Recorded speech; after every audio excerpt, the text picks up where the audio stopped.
नमस्कार मंडळी, श्री स्वामी समर्थ. कसे आहात सर्व? मस्त आहात ना? मस्तच राहा. तर स्वागत आहे तुमचं माझ्या पुन्हा एका नवीन व्हिडिओमध्ये. पुष्कळ दिवसानंतर मी एक व्हिडिओ घेऊन आली आहे आणि हा व्हिडिओ कशाबाबत आहे तुम्हाला व्हिडिओ बघून तर समजतच असेल. हो, जे मी लग्न तुम्हाला सांगत होते की मला समोर एक लग्नाला जायचं आहे, तेच लग्नाला मी आलेले. आणि जे लग्न होते ना ते कोणाचे होते मी तुम्हाला समोर सांगतेच. त्याआधी मी जे व्हिडिओमध्ये दिसत आहे ना तुम्हाला, माझ्यासोबत जी लेडी आहे ती माझी जाऊ आहे, लहान जाऊ आहे आणि ती कडेवर आहे, तिची मुलगी आहे. तर आम्ही वरातीसोबत मंदिराकडे जात होतो. वरात निघाली होती, तर तेच मी इकडे शूट करत होती. आणि इकडे बघा आमचं नवरदेवसुद्धा छान घोड्यावर बसून मस्त एन्जॉय केलं सगळं.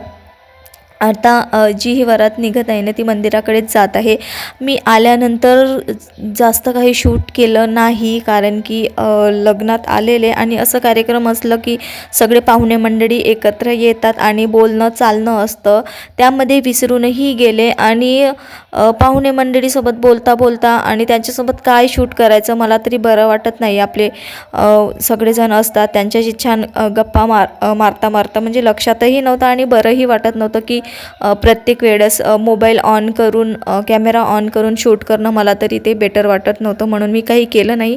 पण मला जेवढं पॉसिबल झालं ना मी तेवढं शूट केली. मला वाटते हा 3 मिनिटाचा व्हिडिओ झाला असेल बहुतेक. आणि लग्न कोणाचे होते ना, तर जी माझी लहान जाऊ आहे ना, सर्वात लहान जाऊ आहे, तिच्या बहिणीचे लग्न होते. आणि जो नवरदेव होता ना तो पण रिलेटिव्हच होता. जी माझी मोठी जाऊ आहे ना तिचा तो मेहुणा होता, म्हणजेच आत्याचा मुलगा होता. आणि माझी लहान जाऊची बहीण, असं ते दोघांचं लग्न होतं. म्हणजे असं जुळवून आणलं होतं ते लग्न. तर असं सगळं झालं होतं.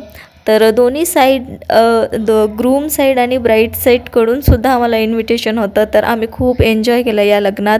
आणि हे बघा नवरदेव किती सुंदर एंट्री झाली होती त्यांची. जेवढं मला पॉसिबल झालं ना मी तेवढं शूट करण्याचा प्रयत्न केलं. तर हा व्हिडिओ असा छोटासाच होणार आहे आणि जास्त काही शूट केलं नाही. पूर्ण डेकोरेशन वगैरे मला तुम्हाला दाखवायचं होतं, पण खरंच मी शूट करू नाही शकले, कारण की मला खूप घाई झाली होती त्या दिवशी. कारण की त्याच दिवशी मी गावाला गेलेले आणि त्याच दिवशी लग्न वगैरे अटेंड केलेले, म्हणून तर मला जेवढं पॉसिबल झालं मी तेवढं केलं. आणि लग्न खरंच खूप सुंदर, खूप थाटामाटात पार पडलं.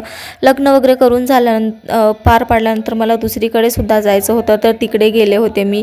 म्हणजे मला माहेरी जाण्यासाठी माझ्या मेहुणीकडे मुक्काम करायचं होतं, तर तिकडे गेले होते मी. तर मला जेवढं झालं मी तेवढं शूट केलं. आणि इकडे नवरदेवाचं थोडंफार शूट केलं, तर तेच तुम्हाला मी इकडे दाखवत आहे. तर असाच होता आजचा छोटासा व्हिडिओ.